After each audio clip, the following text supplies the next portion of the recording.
All right. Well, you know, it's the year of returning guests to the show, which is cool for me. I'm excited. You can see I'm forgetting where to look. The camera's over here now. But anyways, we've got my man Mo Hampton back on the show. He's writing Green Lantern Corps. Last time we were here talking about Sons of Star Trek, and now the man's moving on up. So, welcome, Mr. Mo Hampton, to the show. Thank you for having me. No problem at all, man. How you been? Oh man, busy, but it's a good problem to have when you're busy with the stuff you want to be doing. But yeah, I'm in need of a break, hopefully soon. Word, word. So, of course, you're writing Green Lantern Corps, but I mean, that's one thing. What else you got going on? Currently, that's it, Okay. honestly. It's my, I'm taking over at issue 10. Me and Jeremy have been co-writing up until this point. And it's just a different beast being on an ongoing. Like it's a steep learning curve, and I think I'm doing okay, but just in terms of like what the deadline schedule looks like, and how flexible you have to be with all the moving parts, it's so much different than, when I did my 6 issue Cyborg series or Sons of Star Trek at IDW. It's a very different beast, but Word. it's fun. So, speaking of, right? Because I'll admit to the public, although they should know, right? I did a big pull list purge a couple months back, and Green Lantern nor Green Lantern Corps made the cut for me. And really just because I somehow underestimated how busy I would be Hmm. with a newborn, despite the fact that I've done this at least two other times before. Yeah, And so I was like, you know what? It felt like when I talked to Jeremy, he was basically like, yeah, the all in era is a cool place to jump on, supposedly, but I wouldn't start there. And so I started hmm, to get caught up on mainline Green Lantern. And I read the first couple of issues of Green Lantern Corps. And I was like, you know what? I can't decide like between yeah, these two, which I want to yeah, keep up with. And then the crossover started, and I was like, okay, cool. We'll jump off right here then. yeah, yeah. So today, in preparation for our talk, I decided to go ahead and get caught up on Green Lantern Corps. And I'll admit, part of the reason I dropped out of Green Lantern Corps was I was a little salty about the hinting at John Stewart and Hawk Girl's relationship. Mm, And I had no real reason to be salty as I was, right? yeah. But When you say salty, what do you mean? Like you didn't want them to be together, I or you did. didn't want them to have a past? I guess it was fine for them to have a past. I think for me, it was a little bit feeling like whiplash from the Thorn run. Yeah, Like there was a lot of time spent kind of building up the power set and establishing that there are two Johns. And the last we see of his John Stewart is like, all right, I'm gonna go find my wife. right, And right. so while it completely opens the door for this Earth, whatever, John Stewart to, have all the past and everything that, is happening right now, it was still just like, man, I really want to know what was going on that other side too. Yeah, I hear you. And so when it was hinted, I was like, okay, this is just like hard stop reminder that this is not the same John Stewart.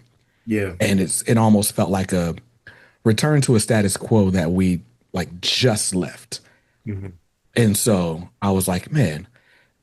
And then I read the rest of the issues and I was like, that was dumb. Like, I mean, I don't want to spoil it for anybody who hasn't read volume one of Green Lantern Corps, but this is me being all invested as if comics are a soap opera when comics are comics, you know? hmm, But off of all of that, what I wanted to ask you going into this, right? Because you're taking over as series writer, the main series writer as of issue 10.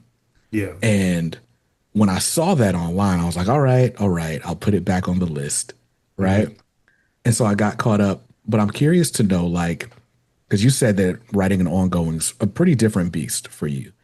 yeah, With there being the situation of like, okay, there's a co-writer, and now I'm like stepping into the sort of main role. yeah, There's, I guess the logical assumption is like there's a sort of mentor mentee relationship How would you describe your relationship with Jeremy or your working relationship? Yeah, I mean, to be candid, it took us a minute to figure it out. Mm, Um, because I think going into it, we kind of both figured it out on the same day, or we both found out on the same day that we were going to be paired together. So neither of us, I think, were prepared for that. mm, Um, but I think what's really helpful is we don't live very far from each other. So we just started meeting up in person, like for lunch. And we would get together and just kind of like do a very light outline about what we thought the issue might want to be about. mm, Of course, we'd have like a shared document. And then we would just go in there, both write and both like punch each other's pages up until they got to be as good as they could be. But yeah, it's a lot of it, like as I'm sure you noticed when you were reading, like a lot of it is spinning out of the main Green Lantern book. mm, So like it as a consumer, I understand why it would be hard to try to choose one or the other because even before the crossover, like they're both very dependent on each other. right. So I get that. But yeah, I think what I learned from Jeremy the most was how to navigate the insider baseball type of storytelling or writing at a big two type of thing. Like we definitely have different approaches to storytelling. So it was interesting to see how he and what I can take from that with my process.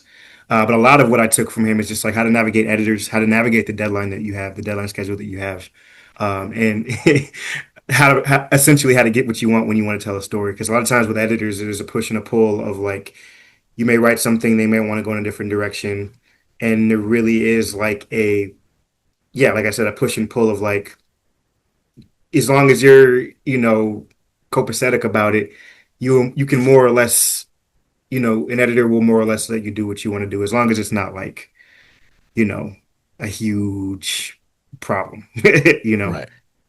Now, So a lot go of ahead. that stuff is what I think is what I took from Jeremy. Okay.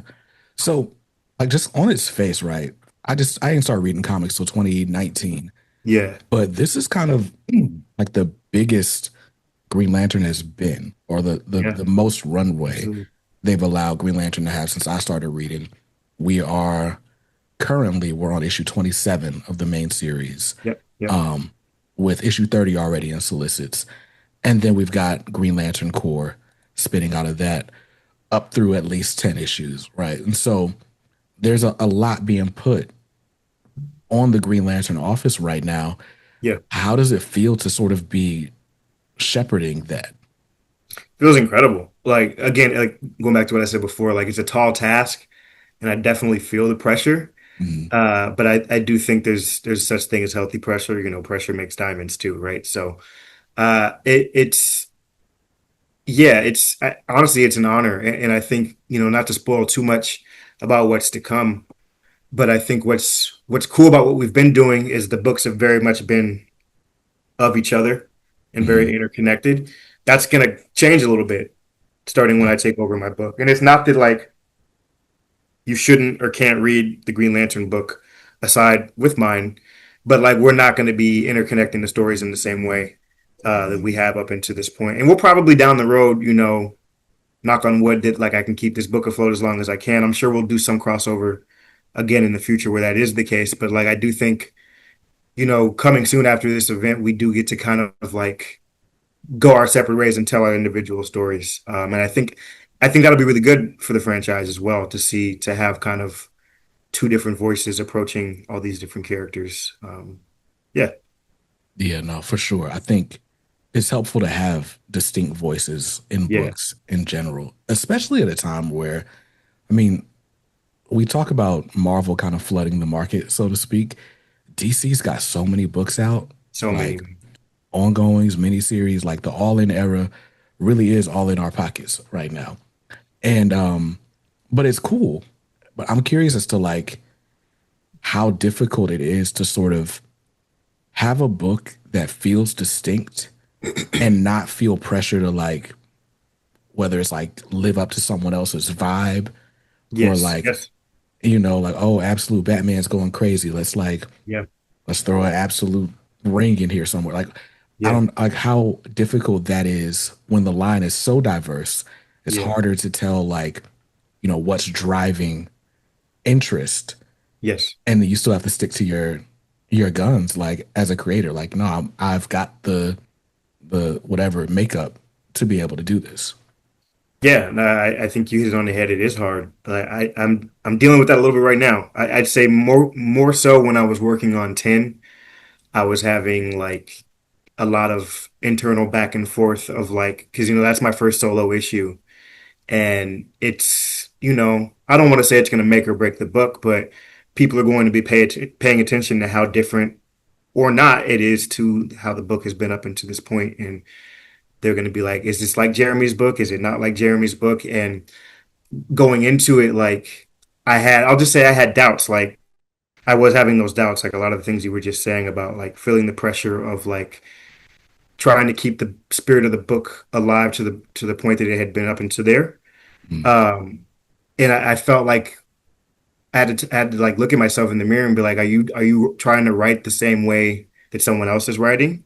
Or mm, are you trying to tell the best story that you can possibly tell? And I think once I kind of got past that, everything started to flow a lot better. But yeah, there is that pressure, especially because this book has been so connected to the main book. yeah, Like he's been working on, like you said, 27 issues at this point. Um, it's hard to separate yourself from that and find your own voice. But I think, I don't want to knock on wood, or I guess I should knock on wood. I think 10 is going to be good, and I feel like it it does well with what came before, but it also sets things in a new path in a way that I'm really proud of. word. I was watching an interview that you and Dorado did. Yeah, I I want to shout out the name of the podcast, but I don't remember it. It was the like musty creatives. Musty Creative. Yeah, That's quite a name. Shout out to yeah, them. But so in that interview, like, obviously Dorado being a good friend of yours, you guys mhm, are in the milestone initiative together. Um, and obviously he's gotten a little bit of a preview of what's to come. And he just could not contain his excitement. And I was like, man, I really got to read whatever he is talking about. yeah, So up until this point, Green Lantern Corps has been like the everyone else book, yeah. right? Like there's no sign of Hal. I don't remember Kyle being in there either. How's there a But little bit? Yeah, okay. But like pretty much everyone else in the Corps has to share some time in this book. And so, over the first six issues at least, it was kind of short, quick story arcs with some yeah, cutaways. But we got time with pretty much everyone. yeah, And obviously, with it being named Green Lantern Corps, I expect that to kind of stay the same to a yeah, degree. But I'm curious to know like what your tone will be, or like what can you preview for us as far as what the story is going to be yeah. about. I think thank you for pointing that out because it's that part is going to stay exactly the same, Okay. at least for the time being. Because I think that's where we really hit our stride is when we figured out like yeah, like you said, we the way we approach it is we're doing like A stories and B stories, right? Hmm. Sometimes they come together, sometimes they don't. But doing that allows you to service a lot more characters. And in doing so, like, everybody has their favorite Green Lantern. And even with A stories and B stories, we're still not servicing everybody. We're just doing a lot more than if we had, a main story being 15 pages and then one being like 4 or 5. Hmm. Um, but yeah, I think we started that with issue 4, I Yeah. think. And we really, I think that's where we hit that we kind of figured things out on like this is how we balance this book. So it's my goal to keep that the same way. Hmm. And of course, every issue or every couple issues, like that B story will change, that A story will change. But I think it's healthy for a book like this with this many characters to um to have these many stories, so everybody can kind of get the shine. Yeah. Especially because like you never know with an ongoing. Like the thing about an ongoing is it's an ongoing until it's not, right? So like you can plan these grand arcs with like one character, and then you be like, okay, the next arc's gonna go to the next character. You may not make it to the next arc. So this is the Yes. way to kind of give everybody their shine while you can. Yeah. And it does. I do think you guys hit a stride with issue 4. right? With the first of all right, I always try to do these things spoiler free, but we're at like 8, 9 issues of Green Lantern Yeah. core, and I've only read the first six, so y'all catch up too. Yeah. But when we get into the arc with Kelly, Teen Yeah. Lantern, Yeah. right, and just that brief window we get into her past, even though it's not necessarily the way her past is supposed to be, but we just get that emotional like connection with her that, quite frankly, I had never seen. I didn't read her debut. You Yeah. know, I read her in the Thorn run, and Hmm. even then she was used pretty sparingly. Yeah. And so even just the revelation that Teen Lantern was 12, like Yes. that's fun. Yeah. But I'm particularly interested in like the relationship that Ellie, John Stewart's construct sister, Yeah. is having with the rest of the team. Like I Yep. never imagined her being a part of anything ongoing. So Yeah. like that's cool to see. John still dealing with the emotional toll that, Hmm. losing people close to him is dealt on him. Yeah. There's a lot there, plus just fun stuff. Like I like seeing Kilowog just period. Like Yeah. Yeah. just come in and say Poozer a couple times, like I'm Yeah. pleased, right? And Guy, like I think Guy is fun, like Hmm. just the banter. Like I think that's what I like about the core, where Green Lantern can be very like cosmic and here's this species and that species, and we're off to a faraway planet, and it's like, okay, what's grounding this book? Right. And it's that the relationships they have with each other, Exactly. and it's like it's really fun to watch or to read, I should say. Thank you. Yeah. Oh, sorry. If you were finishing your. I think I was finished. I don't. Okay. But yeah, I think Jeremy and I both kind of have he has more of a background. I have an education in TV writing. Mhm. And I think we kind of approach this book like that because essentially the best TV shows are the ones that do it, quote unquote, the right way. It's about a group of people at a place, right? You look Mhm. at The Office. You look at there's a medical show right now, or there's Abbott Elementary, right? People, Yeah. teachers at school.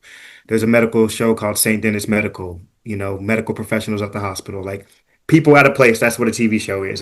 So I think this is exactly what the core is. It's the Green Lantern Corps presently on Oa, and what does that look like? What are the relationships? And like you said, like that's what's driving the story forward. Like, yeah, there's plot happening too, but it's really the character moments that are pushing things forward. And that's what's really fun. And to go back to what you said about Kelly and Ellie, Mhm. like both those things like are kind of what the magic of comics is, right? Like Kelly debuted in what was that book that Bendis was writing? Was it Young Justice? Young Justice, yeah. Yeah, in Young Justice. And what was really interesting about that is he very sparingly gave her a background. Mhm. Like it was like her getting the glove from some guy that looks like a Green Lantern and like I'm gonna leave Bolivia to be a hero. That was really essentially it. Right. So we just kind of took that and filled in the blanks a little bit. And I think that's what's really fun is like they gave us some toys to play with and we filled it out. Like a lot of that stuff we just kind of made up, but hopefully we made it work with stuff with her abuelita and then her feeling guilty about leaving home and all that. And then same thing with Ellie, like we're picking that up from Philip Kennedy Johnson's War Journal, like Hmm. which is an incredible run. John doing something so morally questionable, like how could you not want to pick that up and figure that out for both John and for Ellie, So I didn't know that was going to be as big of a part of the book as it was when we first started, but I'm so glad because it's been probably my favorite part of working on this book is that relationship stemming off of that decision that John made in a whole other person's book. Yeah. It's really interesting. It's funny because Jeremy's got the other example I can think of that with his Flash run, like Hmm. that first arc retconning Heroes in Crisis. Yeah. which is a book to this day I still haven't read. But I got into comics at the height of, nonsense and discourse. And so Yeah. it was just like, all I knew is that, Jesus is black, Ronald Reagan's the devil, and Heroes in Crisis is the worst book ever written, apparently. Oh my goodness. So, but for him to take that thread and just be like, you know what? No, we're going to redeem Wally real quick. Yeah. Yeah. And it didn't feel forced or anything. It just good writing, you know? Yeah. So I think that's interesting. And I guess that's something you only get in comics. Like, yeah, TV shows will like have different writing teams and stuff. Yeah. This is a super stupid rabbit hole, but I was watching Family Matters. My wife has been binging Family Matters. So I've been binging Family Matters. Yeah. And I did not realize that the Sarah Finney and Vita Spears, the creative forces behind Moesha and the Parkers, Mhm. they left Family Matters to start Moesha and the Oh Parkers. wow. I didn't know that either. I didn't know they were on Family Matters, right? But it's like it's those later seasons where the Stefan Urkel arc and like Steve isn't dressing like super nerdy, like he's looking a little bit cooler. It's Yeah. like it's interesting. Like that DNA is there. And I think maybe Jaleel White has a point where he's like, why black people be fronting on me like we had the same people, but nobody likes my show like that. Mhm. But the truth is, Jaleel White, you're insufferable. But it's interesting though, like to me, the way comics has that unique sense of collaboration and Yeah, picking up a baton and seeing how far you can run with it before it's time to hand it off to the next exactly. person. Exactly. Speaking of handing off the baton, right? You've got the reins on this book. I'm curious as to because we're talking about the spirit of the book as it stands. And it's hard, I know, because we got this thing going on right now. We don't want to spoil, but I'm curious to know like where things are for this run. Like how is the direction you're taking different from what's come before? Yeah. I mean, I guess, I mean, you don't want to, like you say, you don't want to spoil things, but at the same time, like, and this is out of my powers, the solicits have spoiled a lot already. Or, So I can say what's in the solicits. I think I feel comfortable saying that. okay. So I won't say how we get to that point, obviously, because that's the stuff that's yet to come out. But starting with issue 10, all of the lantern power batteries are going to be on Oa. So that's going to be everybody's home. Mm, And that's something we haven't really seen before. So there's going to be a lot of like, what does that look like for everyone? The Green Lantern Corps, obviously, but everyone else that is now kind of having to live here on this planet under the Green Lantern Corps' thumb. Because at the end of the day, like they're still going to be, whether they want to see it that way or not, you know, a rung above everybody else, right? mm, Especially if you're inviting everybody into your home to that capacity. So there's going to be a lot of tension born out of that.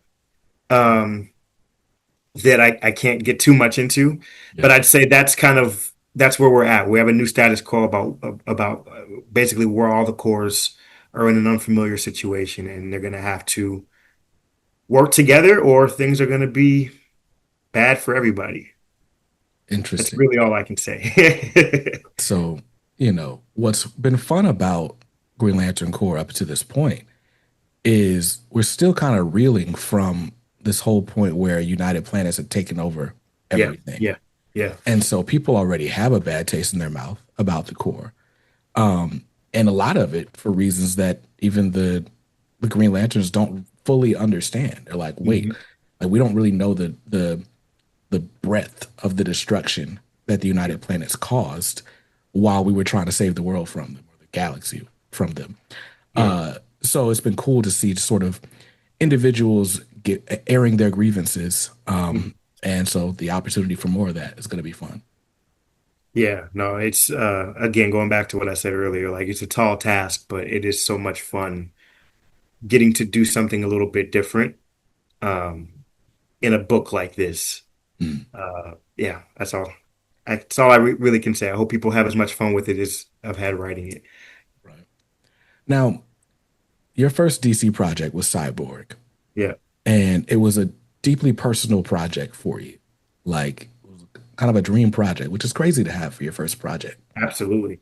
Yeah. Um, but like you went into it, like you said, knowing it was a mini series, and so it's like this is the story I pitched, this is the story I'm telling, this is the story that lives in this trade paperback and not hardcover. For Yeah. some reason, DC, can we get a hard? I'll just get it custom made, I guess. but so you got that, but now this time around, it's an ongoing Hmm. with several characters that are Yeah. beloved, to varying degrees by, a much wider audience. How do you balance sort of what you want to see for Hmm. these characters? Maybe you've got a favorite, but you're not writing your favorite all the time, right? Right. Like how has that journey been? It's really fun actually, like as a writer. I think what I really enjoy most about writing is doing character work. So being able to kind of put myself in a character's shoes, figure out what's wrong with them and putting them on a path of fixing that thing. I can do that with any character. And yeah, you're right. I do have my favorites, but like all these characters are deeply flawed and getting to kind of write them where I can help them work through their issues is incredibly fun and also rewarding as a person, I guess, as a human being. Um, I think that answers your question. What was was that your question? Yeah, yeah, no, it's just, with this kind of widening the scope, right? It's an Yes, yeah, yeah. ongoing, there's you're weaving in and out of different, character arcs, Hmm. and you're not always writing like something that is Yeah. necessarily personal to you, you know? Yeah, I think that's the goal though, is finding something within every character that is personal to you. Mm, Like I said, at least an education in TV writing. And a lot of stuff that they told us in school is, once you break into this industry, more often than not, you're not going to be writing on or not writing. Yeah, you're not going to be writing on the show that you want to be on. Not to say I don't want to be on Green Lantern, but like to put it in a TV perspective, like you might be someone who wants to write on a show like Atlanta, and then they put you on like a medical drama, right? mm, So it's about finding within those characters how you can impart yourself onto them, and then that makes it purposeful. And mm. then you add it to a book like Green Lantern Corps, which I already love, and you've got all these characters. Like, what can I find within each and every one of them that is a part of me that I can kind of pull on a thread, if that makes sense? And so on those lines, right, how have maybe you surprised yourself? Like, is there a character that was a more of a challenge for you to see yourself in or to pull from an experience, and how was that for you? Yeah, I'd say the one I was very excited to do was the John and Ellie thing, right? The one I was very surprised while working on it. I'll give you two. Was the Kelly and Simon story in 4 and 5. Like that relationship, I think for me and Jeremy, like it was surprising how much we gravitated towards it. Like I don't have any kids in my life. Like I like kids, but I have none in my life currently, and I don't have any relationship with them like Simon would have with a Kelly. But like it was incredibly rewarding to write that, just because I think we all have a little bit of Kelly in us, and we have a little bit of Simon in us. So I think there's ways that like when you do two characters like that, it's almost like you're having a conversation with yourself. You're having a conversation with your younger self. Hmm. So I was very surprised that I gravitated towards those characters as much as I did, and it was so much fun to kind of get them to work through some of the things that have been plaguing them for so long. Um, and then the other one was in issue 6 with Jess and Joe. Hmm. Like I knew I wanted to do something with those two characters. Oh, and even Mogo too, because the Mogo thing was spinning out of the United Planets Lantern thing when they took him over and he crashed into what was that, Thanagar? I knew I wanted to do something with Mogo. Part of what I pitched to get on this book was a Mogo and Joe thing. So 6 was a little bit paying off of what that initial pitch was. But adding in Jess was something that was a last minute thing where, we kind of put her as almost like the commissioner of this, like, Green Lantern Corps, precinct that we have. Hmm. And we hadn't really come back to her since the first couple issues. And even then, she was very, very sparingly used. So it was really fun to kind of revisit some of her prior issues with like agoraphobia and anxiety and see how that can manifest with someone who is kind of actively working through their problems, but how it can still bubble to the surface, right? So she we did the thing where she was hiding behind her work and using that as an excuse to not leave and do anything. And like that was really fun and rewarding to get her to work through that. Cause I'm always an advocate of like, everybody has issues and that's totally fine. And like just because you worked on your issue once doesn't mean that like you're done working on it. It's a constant thing, it's an everyday thing. So that surprised me a little bit just because it wasn't always the plans to have her in that issue in that way. But it was also incredibly rewarding. for sure. So, yeah, I don't want to keep asking too many questions about Green Lantern No, because I'm just go gonna ahead, start man. asking. I'm just gonna start asking spoiler questions. You can't answer them. Um, but you're talking about like adjusting to the sort of rigor and demands of an ongoing series. What maybe Yeah. was like the most surprising part of that for you? Yeah. The the crunch aspect, Mhm. which I did not know at all before I did this. Because like I said, going into Cyborg, like 6 issues is not that much. So it's like, yeah, we can do everything as what's the word I want to use? Straightforward as possible. Mhm. What I'm learning now on an ongoing is sometimes you have to write things out of order, Mhm. and that is an adjustment for Yeah, me. yeah. Thankfully, I outline my work, and I'm about at least in bullet point perspective, like 5 or 6 issues ahead. Mhm. So it's not that difficult, but sometimes like you don't have that much time as well. Yeah. So to write out of sequence and not have the longest time to do it is a bit of an adjustment. But I also think at the end of the day, like that's part of what like makes or breaks a comic book writer. Like is being able to do that Mhm. is maybe annoying and hard as it is, and we probably shouldn't have to do it that way. Like that's just the way it works. And this is one of the things you got to learn how to do if you want to survive in this industry.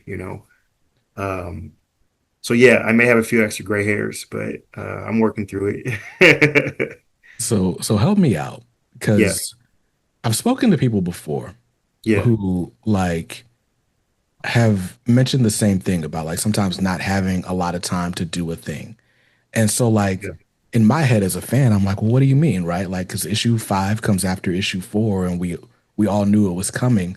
yeah, But what is it that kind of, and I guess not to get too inside baseball, but what types of things can happen to make a time crunch greater or smaller? yeah. In my very limited experience, because it's just this book, it's when your main artist needs a break. Mhm. So, like, to get a little insider baseball, uh, I know as a consumer, I used to hate this, and I know people still hate it when like the art changes on a book suddenly, right? Mhm. What I think people don't know is that like that is kind of built into how the book is going to be. Mhm. Like most main artists, like let's say a book is 40 issues. I can't name currently an artist that's going to do all 40 issues. Maybe Dan Moore. Maybe that's it. Dan Moore, and that's it. Yeah. Because, right, drawing comics is hard, and they don't have that much time to draw. A 20-page comic, they have maybe 3.5 weeks, so it's about a page a day, and that's difficult. Yeah. And when you're doing 6, 7, 8 issues in a row, you need a break. So the best way I can describe it is when they take a break, that's when I'm a little overworked. And Mhm. that's why I have to write a lot in succession, but a lot also, or a little bit out of sequence. Mhm. So, like, let's say Fernando's going to take a break. This is just all hypotheticals, right? Fernando's going to take a break for a couple weeks. So I have to write a couple issues in quick succession. So normally it's about a month. You get Mhm. a book a month is what you're writing. But when the artist takes a break, you might have to do like 2 or 3 in a month because you're now going to give those 3 scripts to 3 different artists or maybe 2 different artists that are going to be drawing at the same time while Mhm. Fernando's on his break. And then you'll have to be writing Fernando's issue for when he comes back because he's not taking the full month off. He's getting like 2 weeks, right? So you have to write his issue when he comes back, but that's an out of sequence issue. So you have to jump ahead to write his issue so he can come back and start while they're still doing the two that are going to go before him. Does that make sense? It makes sense. It sounds insane. It is absolutely insane. But and as stressful as it is kind of built into the way these things work. Mm. So Uh, obviously that's insane. It's challenging.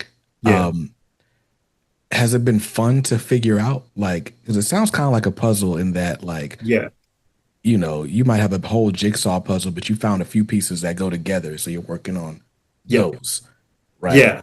And you'll kind of zoom out for the bigger picture later. Like, is that how it feels? How has it been for you? Yes and no. Like I said, like when this happens, I'm already usually pretty ahead, at least from an outline perspective, anyway. So I know more or less what's going to happen in each issue Mm, when I have to do these crunch things. But yeah, there is sometimes like, oh wow, actually I can connect this thing that I wasn't even thinking of prior to this. And it is fun, but it's also very stressful mhm, because it's like, I think what people don't realize that are just consumers is a lot of times people will be like, why is this thing not good? Which is a very valid question to ask. But sometimes there's just so many intangibles as to why something's not good, and it's not really indicative of if someone's a good writer or not. You know mhm. what I mean? Yeah. So I think that's at the back of my mind is like, I know I'm a good writer, but sometimes there's not time. So how do I figure out how to stay a good writer in a crunch? Yeah. And but again, I think that's part of what writing is how close can you be to good when you're under pressure. So I think I'm excited to be doing this now because it's the first time I've done it. Mhm. But 5 years from now, I may have a different answer. Like this is bullshit. Why do I keep having to do this? But I think for now, it's a good test for me, and I think it's going to push me to be a better writer, if that makes sense. Yeah. So you're kind of, I'm thinking now, you're like, it's very feet to the fire right now for Yeah, you because as we're filming this, we are tomorrow getting another little prelude issue to this DCKO event. yeah, Right? Like you're just taking over a book, and now there's this. I mean, it's all been a part of this big initiative, but now yeah, we're getting this big event, like sort of all these characters playing around, doing stuff. Like, how is it dealing with? Okay, I'm writing all these characters, but yeah, maybe one of them's going to get used yeah. somewhere over here and have to deal with the after effects of that because this isn't ongoing. It's not out of continuity. Like, you got to Exactly. account for all of it. Yeah, I mean that's a very good question. The answer is, I mean, yes, it's a lot of it is my responsibility, but a lot of that falls on the editors too Mm, to keep you in check, especially because this is all stuff that's not out yet, right? So like a lot of the stuff for the DCKO stuff that you guys are going to find out about tomorrow, like I've known since like February, mm, So like a lot of it is just editors keeping you in the loop of what's going on in the other books, being like, oh, you can't use this character because they're going to be doing this thing in this book. Or they did this thing in this book, so maybe it would be a good idea to allude to it here or even have it pay off in your book. So yeah, there's a lot of that. mm. But thankfully, I can shoulder that burden with my editors. Nice. So, speaking of editors, Mhm. this is a complete aside, but Marquise, it was your birthday last week. Happy birthday, dude. Yes, happy birthday, Marquise. I was on a call with him that day for Oh yeah, something I cannot talk about. nice. Um, okay, so yeah, we've got DCKO. We're in a weird holding pattern. Like this is a weird time to do an interview because I can't. Yeah, There's not a whole lot of previews out there. There's a lot that's still under wraps, yeah, but it's still an exciting time, right? yeah, Like you are taking over this book, and I, for one, am excited just to see your career just like grow, like you getting new spots. It's almost like watching like a kid in high school, and then like he gets drafted to like your favorite college team. It's like, oh snap. I guess in the sense of Green Lantern, it's maybe not my favorite college team. Let's say you got drafted to yeah, like another school in the conference, yeah, right? Like, and it's like, okay, this is dope. Like, still watching this kid, yeah, right? But yeah, I'm really excited for this journey you're on, but I'm also curious as to what else you've got coming, Like, I know this is the main gig right now, but like, where are your aspirations? What are you looking towards? Oh man, all good questions. I've got a thing I'm working on that I can't talk much about, so Mm, that's really all I'll say. Um, y'all will find out about it in a couple months. I want to do, I think, broader picture. I want to be somebody like Rodney Barnes, mm, right? He is a prolific television writer and he's a prolific comic book writer. I think I'd like my career to be like that. mm, Um, I just love writing. I don't ever want to spend any amount of my time of a day doing something that I don't love. So if I can cultivate a career where I can just write professionally and live off of that, mm, I'll be a happy camper. Um, I would love to do some creator owned stuff. I've got some pitches out there, I'll say, at different publishers. I'm in a holding pattern waiting to figure out if they're going to move forward with it or not. Because I think going back to like what a career looks like, I think that's important as a writer, especially just starting out, to get as much work outside of the publisher that you're currently working with, mm. because it's like a they know your worth, but like they also need to be reminded, that other people can see it too. Yeah. Because like without a doubt, the only reason I got this Green Lantern Corps gig is because I did that Star Trek book at IDW. Mm, Like, not that like no one was checking for me, but after Cyborg, like I struggled to get more work at DC just because like, priorities. I get yep. it. Other people have, people in mind for things. And, a lot of times it's just a timing thing. So you got to remind people who you are and what your worth is. And I just got really lucky that Paul Kaminsky, he's the group editor for Superman, but Green Lantern falls under that. He Mm, loves Star Trek and he reads all the comics. And when I reached out to him out of the blue, he was like he connected the dots because mm, he loved my Star Trek book. So that's that to me. I already kind of knew that was the way to do things. But like even now, so again, even though I'm on an ongoing, like I got to get more books under my belt just for my growth as a writer. But like I said, just to remind people like what my worth is. I'd say short term goal for DC is to be on multiple books because there's a lot of writers that are on a couple books. I'd love to be on two or three. mm. I know Green Lantern Corps is going to be a testing ground for that. So hopefully I can pass the test so I can get to that point. Yeah, I'd say, yeah, that's pretty much it. Yeah, Okay. So it's funny. We're in this weird ground where it's like, if I ask you, like, okay, what are some dream projects, right? It's like, I don't know. Some of that might just be like confidential because it's like, oh, maybe that's a pitch that's in the works, so I can't like give that away, right? Like, yeah, that's true. but, but I am curious, like, because you said you want your career to be like Rodney Barnes, Yeah, which I associate him with a bunch of creator owned stuff, which is cool. Probably guess Philadelphia being chief among those. yeah, But he's put out a lot of stuff lately, yeah, like so original much. graphic novels, like just I've been seeing him a lot lately, and I'm not even a horror fan, so I guess that just speaks to how his level of output at this point. Yeah. But like, yeah, I'm just gonna ask the question I wasn't gonna ask. What are some of the dream projects that you've got kicking around there? Uh, I'm gonna play coy and not answer that question. Okay, okay, What I that's will fair. say is that like one of them, in a really roundabout way, is one that I'm working on that I can't talk about. Nice. And I hope it leads to more of that down the road. Mhm. But I'm a little reluctant to put that out there right now. That's fair. That's fair. Well, look, man, I won't keep teasing the people. Um, Mo Hampton is writing Green Lantern Corps. That's the book we need to focus on right now. If we want any of these, hypothetical books that may or may not be in the works, the first step is to support what's already out there. So, issue 10 hits stores on November 12th. Nice. November 12th. I like Well, that that's cover. good timing. It's the same day or the day after that the first trade comes out too.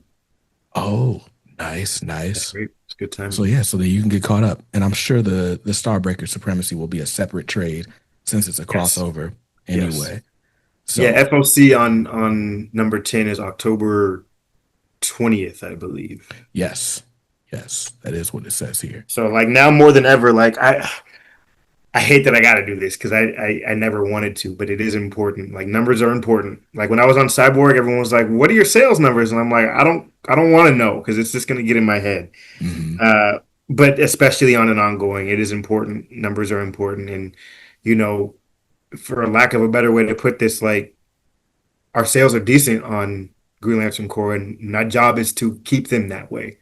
Yeah. So like I'm gonna be ringing that bell, being really annoying about pre-orders for the foreseeable future. Hey man, it worked. You know what? Actually, let me go in Comic Hub right now. I have to go in. Oh, I did that already. I did order. Shout out to BJ of the past. Right. All right, here we go. Issue 10 ordered. And okay, issue 11 is already out for ordering as well. Yes. Yeah. These covers are not available to look at. I'm just going to assume the Steven Segovia cover is going to be the best. Man, I don't And even know what the covers are yet, so where that's yeah, I can't wait. so those are out. Cover price is only $3.99. You know, a lot of these publishers like to hit you over the head for certain books. This That's is only true. $3.99, so you can go ahead and pre-order issues 10 and 11 like I did, or just add it to the list. You only have to order it once, and it just keeps coming to your box. Very true. So, any other thing you want to shout out? Where can people find you? You can find me on every social media platform in existence at Millennial. It's MOELLENNIAL. Yeah, I'm just gonna shout out my own book again, Green Lantern Corps. Uh, if you've been reading, keep reading. If you haven't read, hop on board. It's a great time.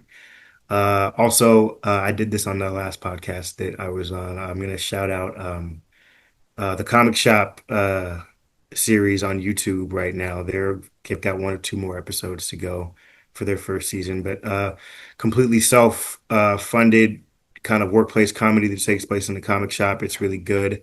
I think it's really interesting to just kind of see what a consumer point of view perspective looks like in this kind of comic book, world that we live in with all the movies and TV shows out there. It's cool to see what like a day to day of like a consumer and a fan looks like and how they navigate that. And it's just a really fun show as well. So Yeah, I've been watching it. It's been really fun. Like I yeah. supported the Kickstarter. I'm mad. I put my government name instead of BJ Kicks on the backer names. I don't know why I did that. So my name doesn't show up right on the credits, but Yeah. it's really, I don't know. The workplace comedy genre is just fun in general, Yeah. but to see it in a comic shop, to see so many indie creators, Yeah. get their books placed, right? Hmm. I was watching just the most recent episode, and my man, Kyron Silva has a book called, is it Dorothy from Planet Oz? Something from Planet Oz. And I was like, it just got front and center placement. They're just standing around the book. I was like, oh snap, Hmm. that's what's up. So anyway, shout out to Cheyenne doing the good work. There is a Absolutely. Kickstarter, by the way, for a Yes. comic shop comic anthology. Yeah. Um, you They're know, getting meta. right, right. So our homie Stephanie Williams has a story in that anthology. I want to say Joe Illich has a story in that anthology. There's a lot Yeah. in Yeah. there. Comic Shop Anthology is coming. It's on Kickstarter right now. So definitely support that. It's just been it's, I don't know, man. Like, I try not to just always beat the drum of Black America because it's like, it's not all that lives in the world. But it's so fun when we have projects like Yeah. this. And it's like we Definitely. can kind of show the diversity of the audience and Exactly. our interests and, things that we're into. Like Black nerd geek culture is not something that gets a spotlight. So the fact that she was able to raise all this money and then put that out there for the world to see, Yeah. it's just, I And don't know. super authentic too. Like it feels real. Right, right. So that's awesome. So shout out to Cheyenne. and the comic shop, and like I said, that anthology on Kickstarter. And shout out to you guys for listening to this interview and for pre-ordering Green Lantern Corps, starting with issue 10 for this new story arc. That's a dope ring. I have the Wait, let me show you plasticky this. version. Let me show you this. Hold on. I have a lantern battery as well. What? So Okay. I can do the oath and sometimes not because I'm not doing it right now. Or But it glows in the dark. oh wow, Yeah. that's cool. It gets real bright. That is super. That is awesome. That Shout is out awesome. Esty. Yo, first of all, shout out to you trying to act like you weren't writing Green Lantern when they had you at the Green Lantern statue unveiling in a Green Lantern Yo, that shirt. was so difficult. Yeah, Yeah, because that was November of last year, and I had known since September that we were doing the book. right. Yeah, that was crazy. That was crazy. Wild, wild. Worst kept secret. But yeah. Well, dude, thanks for reaching out. You're always welcome on the show. Thanks for having me. You don't Yeah, even have to ask, bro. Just, it's the show same up. link. Just show up. But yeah, yeah. Shout out to all you guys. Stay safe, stay awesome, and read something dope today. Peace. See you.